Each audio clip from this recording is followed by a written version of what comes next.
Olá pessoal, tudo bem? Iniciaremos a nossa aula de número 3.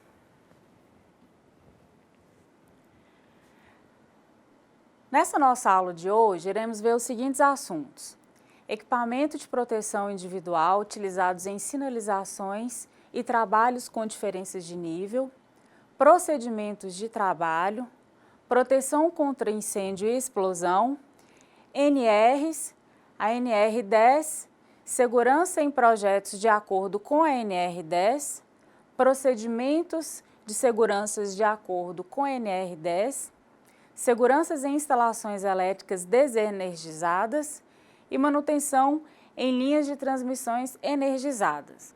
Dando continuidade na nossa última aula, onde falamos sobre equipamentos de proteção coletiva e individual, vamos falar agora sobre os equipamentos de proteção individual utilizados em sinalizações e trabalhos com diferença de nível. Como equipamento de proteção individual de sinalização, nós temos o colete de sinalização refletivo, que é utilizado para a sinalização do trabalhador, facilitando a visualização de sua presença em atividades nas vias públicas. Os equipamentos utilizados para a proteção contra quedas em diferença de nível são cinturão de segurança tipo paraquedista, talabarte de segurança e dispositivo trava-quedas. O cinturão de segurança tipo paraquedista é utilizado para a proteção do trabalhador contra quedas em serviços onde existe diferença de nível. Importante observar que o trava-quedas deve ser ligado em um cabo de guia independente. O talabarte de segurança tipo regulável ou talabarte de segurança tipo Y com absorvedor de energia são utilizados para a proteção do trabalhador e deve ser usado onde existe diferença de nível, em conjunto com o cinturão de segurança tipo paraquedista e mosquetão tripla trava. O dispositivo trava-quedas é utilizado para a proteção do trabalhador contra queda em serviços onde existe diferença de nível, em conjunto com o cinturão de segurança tipo paraquedista. Lembrando que todos os equipamentos devem ser higienizados e conservados. Nosso próximo assunto será sobre os procedimentos de trabalho.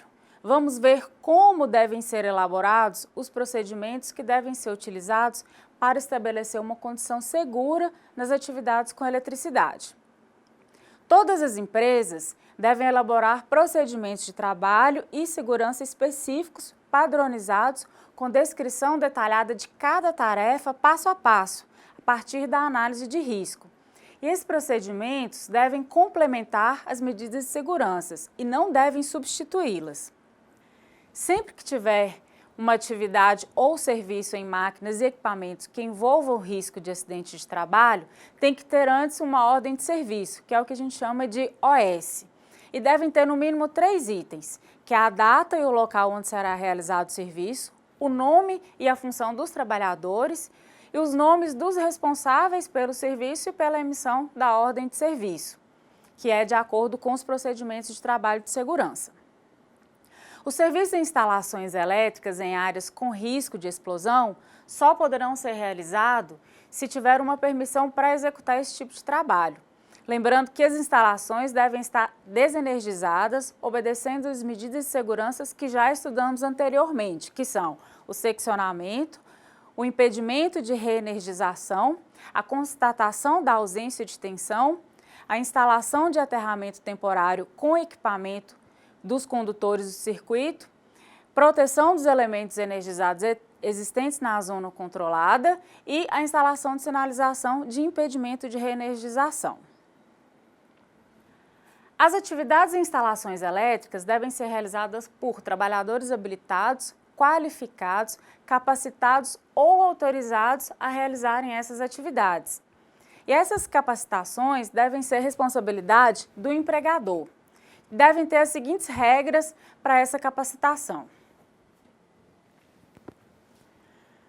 Ocorrer antes que o trabalhador assuma essa função, tem que ser realizada pelo empregador sem ônus para o trabalhador, ou seja, sem que o trabalhador tenha que gastar nada, ter carga horária mínima que garanta aos trabalhadores executarem as atividades com segurança, sendo distribuída em no máximo 8 horas diárias e realizada durante o horário de trabalho. Também tem que ter conteúdo programático, conforme estabelecido no anexo 2 da norma regulamentadora de número 12, que é a NR12, que fala sobre segurança do trabalho em máquinas e equipamentos.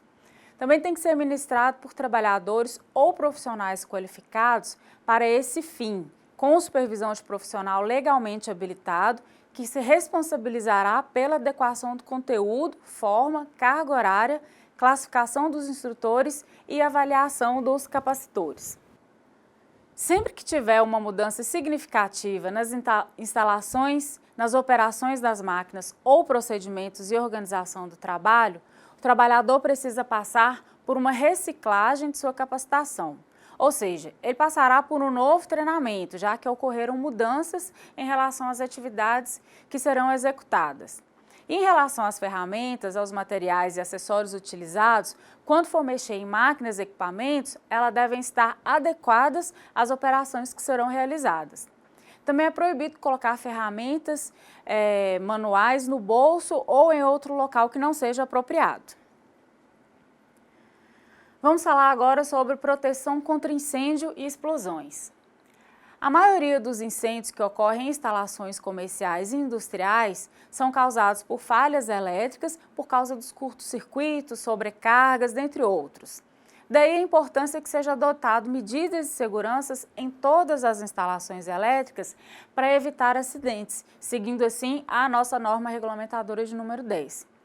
Antes de falarmos sobre as medidas de proteção contra incêndio e explosão em áreas de risco com eletricidade, é importante você saber como é classificado o fogo de acordo com a NR23, é outra norma que fala sobre proteção contra incêndio. As classificações são a classe A, que são materiais de fácil combustão, com a propriedade de queimarem na superfície e em profundidade, deixando resíduos, como por exemplo tecido, madeira, papel, fibra. Temos os de classe B, que são considerados inflamáveis, os produtos que queimam somente na sua superfície e não deixam resíduo, como por exemplo óleo, graxa, verniz, tinta, gasolina. Os das classes C também ocorrem em equipamentos elétricos energizados, como motores, transformadores, quadros de distribuições, fios, dentre outros. A NR10 estabelece que em todas as áreas onde houver instalações ou equipamentos elétricos, devem ser dotados de proteção contra incêndio. Nós temos alguns tipos de extintores de incêndio, que são os de água pressurizada, de gás carbônico, que é o CO2, o de pó químico e o de espuma. O combate a incêndio da classe C, que são os equipamentos elétricos energizados, devido à sua condutibilidade elétrica, deve ser feito por extintores de gás carbônico, que é o CO2, e extintores de pó químico. Só que o pó químico ele deve ser evitado em combate a incêndio em sala de computadores ou equipamentos telefônicos, por causa dos danos nos componentes eletrônicos desses equipamentos. Então, nesse caso, normalmente é utilizado com mais eficiência o extintor de gás carbônico, que é o CO2, porque não causa dano a esses componentes eletrônicos.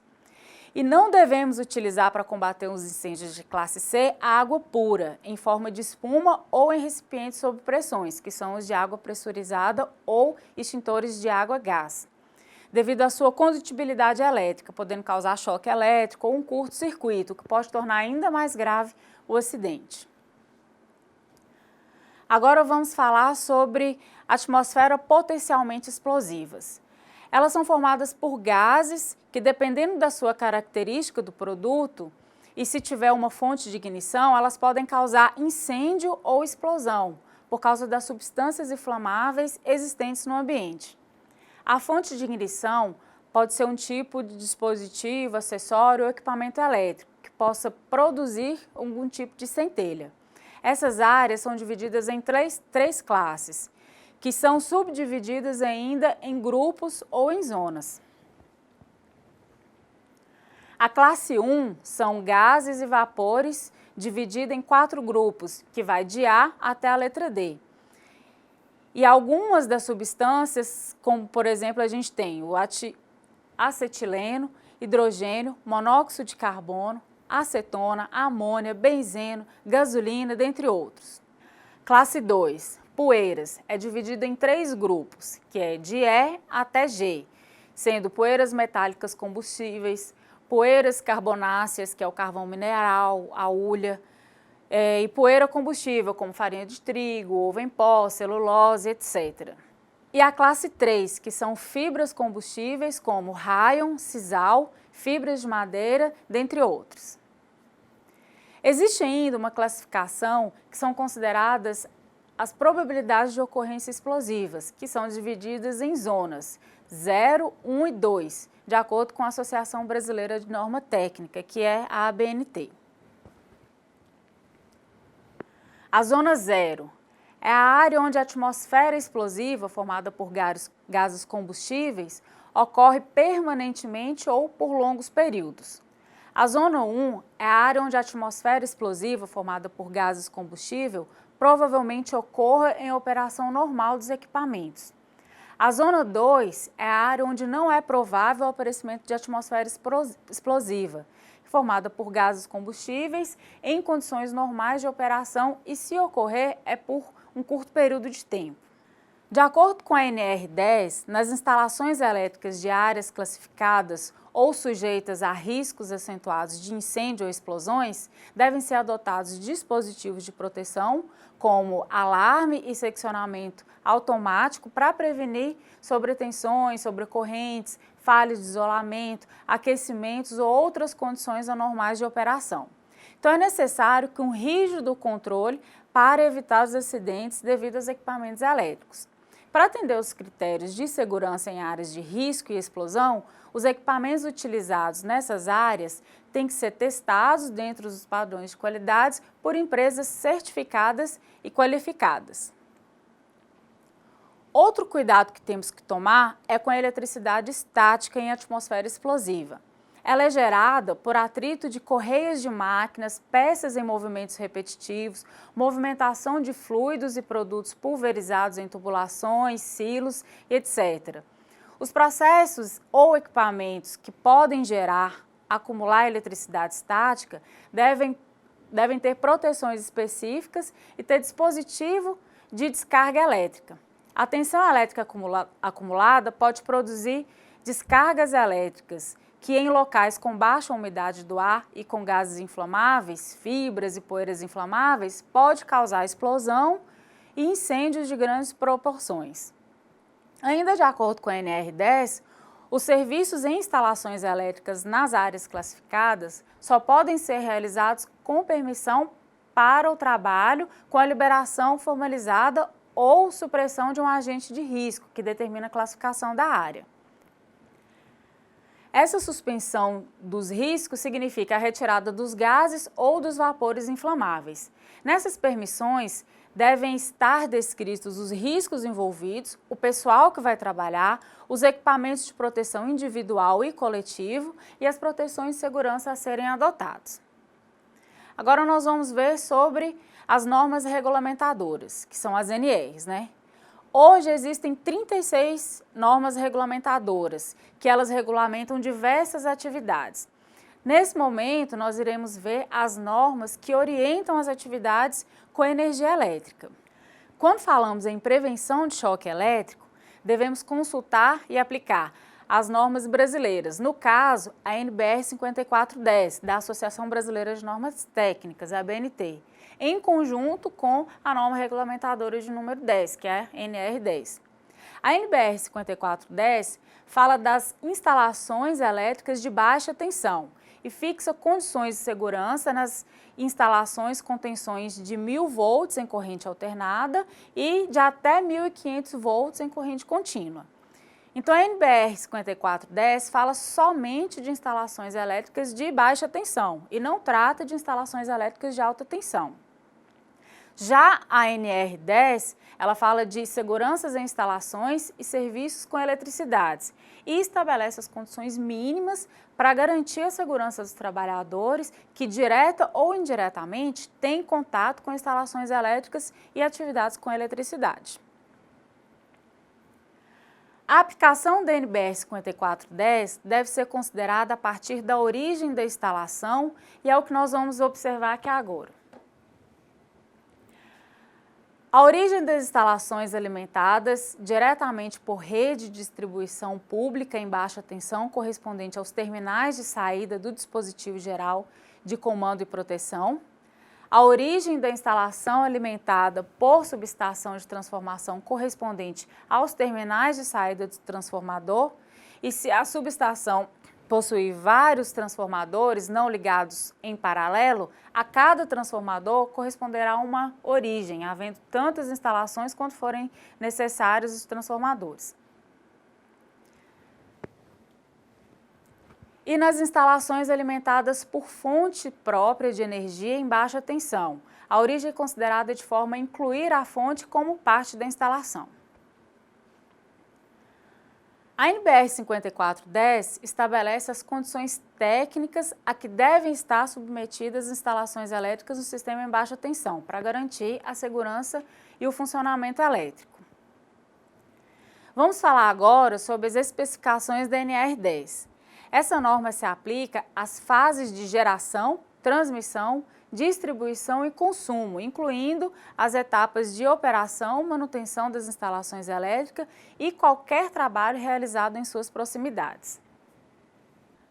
Aqui nós temos um quadro que fala de onde a NBR 5410 ela pode ser aplicada e de onde ela não pode ser aplicada. Então, como a gente pode ver, ela é aplicada em edificações residenciais, edificações comerciais, estabelecimento de uso público, estabelecimentos industriais, agropecuários e hortigranjeiros, edificações pré-estabelecidas e reboques com acompanhamento, no caso, por exemplo, trailer, em locais de acampamento, como áreas de camping, marinas e instalações análogas. Então, a NBR 5410 ela só é aplicada nessa situação. E ela não se aplica em que situação? Em instalações de tração elétrica, instalações elétricas com veículos automotores, instalações elétricas de embarcações e aeronaves, equipamentos para supressão e perturbação radioelétrica, na medida em que elas não compreendam a segurança das instalações, instalações de iluminação pública, rede pública de distribuição de energia elétrica, instalação de proteção contra queda direta de raio, mas essa norma ela considera as consequências dos fenômenos atmosféricos sobre as instalações, por exemplo, a escolha do dispositivo contra a proteção de sobretensão, e ela também não se aplica em instalações em minas, instalações de cercas eletrificadas. Então, a gente tem essa diferença de onde ela é aplicada e de onde ela não pode ser aplicada. A NR10 apresenta as medidas que devem ser adotadas pelos profissionais para controlar o risco de acidentes envolvendo a eletricidade no âmbito do trabalho. Para isso, a empresa deve manter disponível o quê? Documentação técnica para instalações elétricas atualizadas, além das especificações do sistema de aterramento e dos dispositivos de proteção. Nos estabelecimentos com cargas instaladas superior a 75 kW, devem constituir e manter, além da documentação técnica, um conjunto de procedimentos e instruções técnicas e administrativas de saúde e segurança implantadas e medidas de controle existentes. Quais são essas medidas? São as inspeções e medições no sistema de proteção contra descarga atmosférica e aterramentos elétricos, especificação dos equipamentos de proteção coletiva e de proteção individual, a ferramenta aplicável conforme determina a NR10, comprobatória da qualificação, habilitação, capacitação, autorização dos trabalhadores e dos treinamentos realizados, os resultados dos testes de isolação elétrica realizados em equipamentos de proteção individual e coletiva, certificado dos equipamentos e materiais elétricos em áreas classificadas, e o relatório técnico das inspeções atualizadas com recomendações, cronogramas de adequação, contemplando todos os itens acima descrito. O prontuário de instalações elétricas devem ser organizados e mantidos atualizados pelo empregador ou pessoa formalmente designada pela empresa, devendo permanecer à disposição dos trabalhadores envolvidos nas instalações e serviços com eletricidade. Os documentos técnicos previstos no prontuário de instalações elétricas devem ser elaborados por profissionais legalmente habilitados. A NR10 estabelece que em todos os serviços executados em instalações elétricas devem ser previstas e adotadas prioritariamente medidas de proteção coletiva, que de forma a garantir a segurança e a saúde dos trabalhadores. Na nossa primeira aula nós vimos como são essas medidas de proteção coletivas, que são a desenergização elétrica, a isolação das partes vivas, aterramento das instalações elétricas. Então, quando essas medidas de proteção coletiva foram tecnicamente inviáveis ou insuficientes para controlar os riscos, aí sim nós devemos adotar os equipamentos de proteção individual específico e adequado a cada atividade a ser desenvolvida. Veremos agora a segurança em projetos de acordo com a NR10.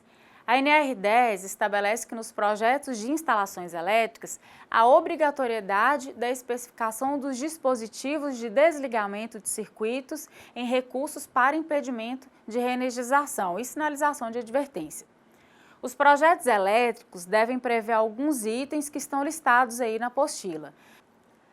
Alguns deles são instalações de dispositivos de seccionamento de ação simultânea, que permite a aplicação de impedimento de reenergização do circuito, o espaço seguro quanto ao dimensionamento e à localização de seus componentes e das influências externas, quando da operação e da realização dos serviços de construção e manutenção, e condições para a adoção de aterramento temporário, dentre outros, O memorial descritivo do projeto deve conter alguns itens de segurança que também estão listados aí na apostila.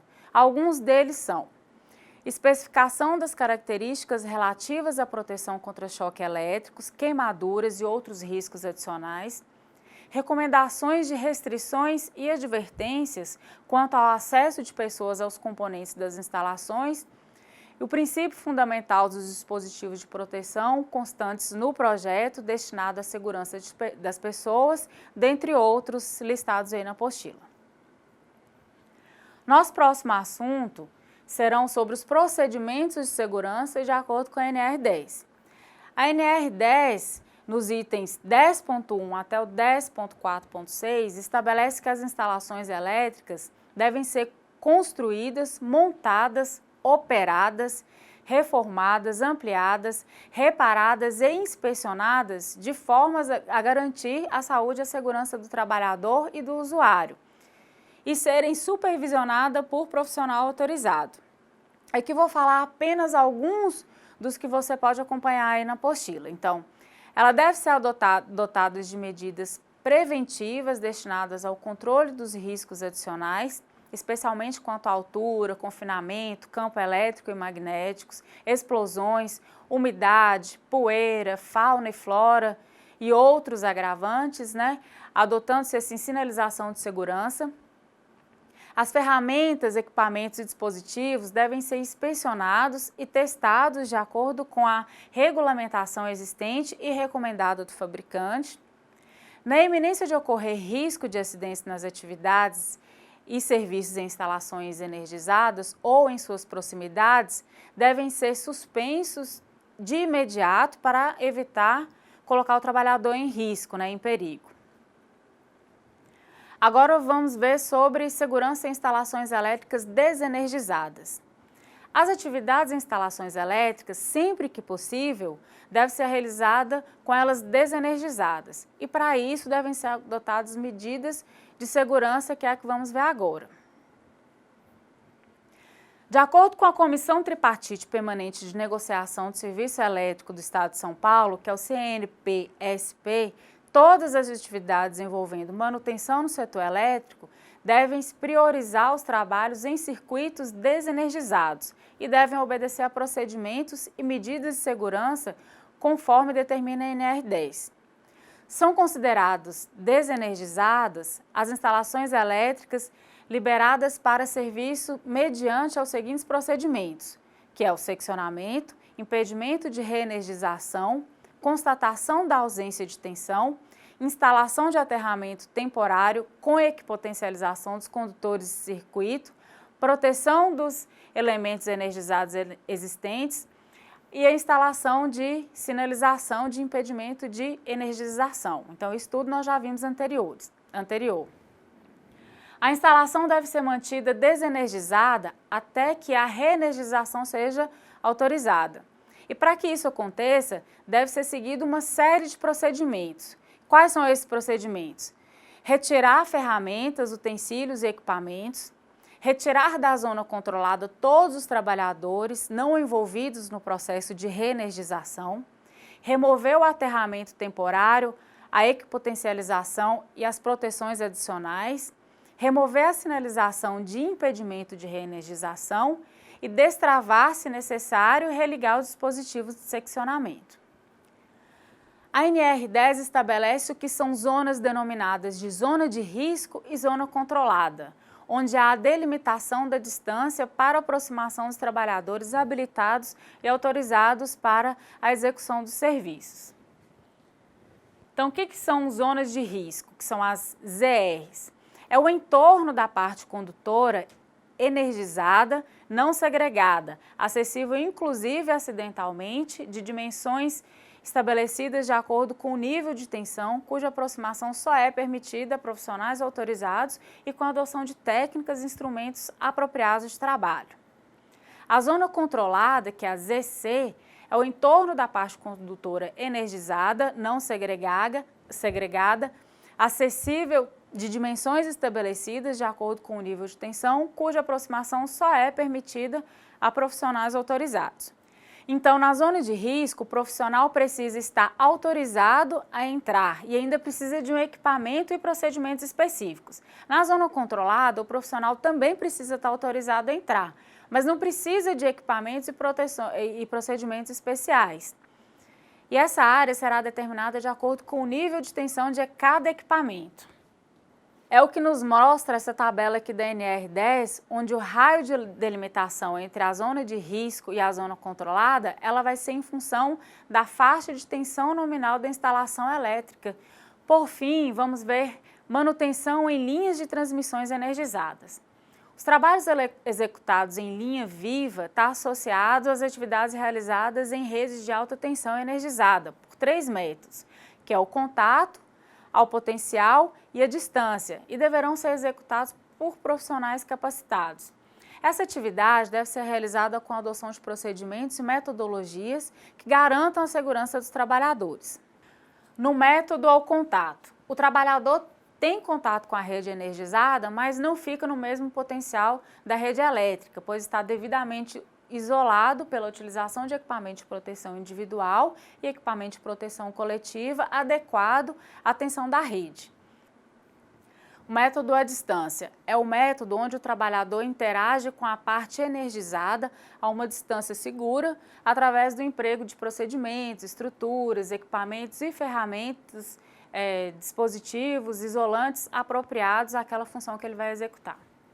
A NR10, no item 10.6.1, estabelece as intervenções em instalações elétricas com tensão igual ou superior a 50 volts em corrente alternada ou superior a 120 volts em corrente contínua. Os trabalhadores que mexem com as instalações elétricas energizadas devem estar adequadamente treinados nos métodos e procedimentos utilizados nesse tipo de trabalho. A NR10 também no item 10.6.1.2, ela estabelece que somente em circuitos de baixa tensão, as operações elementares de ligar e desligar o circuito podem ser realizadas por qualquer trabalhador não habilitado. Então, não é considerado pela norma, pela NR10, como trabalhos em instalações elétricas energizadas, as operações elementares como ligar e desligar um circuito elétrico, realizadas em baixa tensão, com materiais e equipamentos elétricos em perfeito estado de conservação. A NR10 também no item 10.6.2 e 10.6.3, ela estabelece que os trabalhadores que exigem o ingresso em instalações energizadas nas zonas de controle devem ser realizados com procedimentos específicos, respeitando as distâncias previstas. As atividades devem ser interrompidas mediante, caso haja iminência de risco, e que possam colocar em risco o trabalhador, mesmo que seja nas proximidades das instalações. Nessa mesma norma, no item 10.6.4, ainda fala que sempre que tiver novas tecnologias ou novos métodos de trabalho, antes que sejam utilizados no serviço de instalações elétricas, deve-se elaborar um novo procedimento de trabalho e novas análises de risco, para que possam adotar novas medidas de controle que garantam a saúde e a segurança do trabalhador. Bom, nessa nossa aula de hoje, nós vimos os equipamentos de proteção individual utilizados em atividades com diferença de nível e os equipamentos utilizados para sinalização. Vimos que toda vez que tiver uma atividade ou um serviço em máquinas e equipamentos que envolvam o risco de acidente de trabalho, eles devem ter uma ordem de serviço, que é a OS. Ela tem que ser específica para aquela atividade que será realizada e que para a execução dessa atividade, nós também devemos ter procedimentos específicos e padronizados. E o pessoal deve ser devidamente qualificado e também sempre renovar essa qualificação. Também deve ser utilizado ferramentas adequadas para aquela atividade que vai ser realizada. Vimos como áreas de riscos de acidente, como de explosão, elas são divididas por classes, que são a classe A, por exemplo, papel e madeira, a classe B, que são óleo, tinta, e a classe C, que são os equipamentos elétricos energizados. Em função disso, são especificadas as medidas de segurança e os equipamentos para controlar esses riscos. Além disso, nós vimos quais as condições necessárias para realizar as atividades nessas áreas de risco. Também falamos sobre normas que regulamentam as atividades com eletricidade. Por exemplo, foi a NBR 5410, que ela se aplica a sistemas elétricos de baixa tensão. E as áreas onde essas normas são aplicadas, como por exemplo, edificações residenciais, edificações comerciais, estabelecimentos de uso público, estabelecimento de uso industrial, dentre outros lugares a serem aplicadas, E também vimos as condições fundamentais para garantir a segurança de pessoas e de animais domésticos e de bens materiais. Além da CNBR 5410, nós também temos a NR10, que ela é desenvolvida pelo Ministério do Trabalho e estabelece as condições mínimas para a adoção de medidas de controle e sistemas preventivos que garantam a segurança e a saúde do trabalhador. Dentre essas medidas estão a disponibilização de documentação, equipamento de proteção coletiva, equipamento de proteção individual, que são dados aos trabalhadores que atuam na área de eletricidade. A NR10 também fala da obrigação em especificar nos projetos quais são os dispositivos de desligamento, os de sinalização, de advertência e também quais são os recursos utilizados para impedir a reenergização de um sistema elétrico.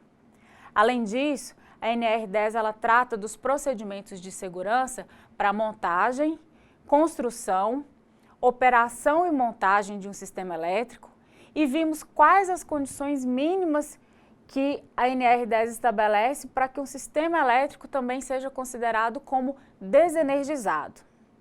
Nós também falamos de zona de risco e zona controlada. Na zona de risco, o profissional ele precisa estar autorizado a entrar naquele local e ele ainda precisa de equipamento e procedimentos específicos. Na zona controlada, o profissional também precisa estar autorizado a entrar, mas não precisa de equipamentos específicos e de procedimentos especiais. E essa área ela será determinada de acordo com o quê? Com o nível de tensão de cada equipamento. Nós também vimos os métodos possíveis para realizar atividades em um sistema elétrico energizado, que são 3 métodos, O método de contato, que fala que o trabalhador tem contato com a rede energizada, mas não fica no mesmo potencial da rede elétrica. Tem o método ao potencial, que é o método onde o trabalhador fica em contato direto com a tensão de rede, no mesmo potencial, e tem o método à distância, que é o método onde o trabalhador interage com a parte energizada a uma distância segura e utilizando alguns procedimentos, ou então estruturas, ou equipamentos, ferramentas e dispositivos isolantes e apropriados. e que essas atividades elas só podem ser realizadas por profissional devidamente qualificado e habilitado. E com isso, nós encerramos o assunto dessa nossa terceira videoaula. Eu espero que vocês tenham gostado e que tenham absorvido ao menos um pouco do que vimos aqui hoje. Lembrando sempre de acessar a nossa sala virtual, participar dos fóruns e postar suas dúvidas. E não se esqueçam dos estudos da apostila. Por enquanto é só, bons estudos e até a próxima aula.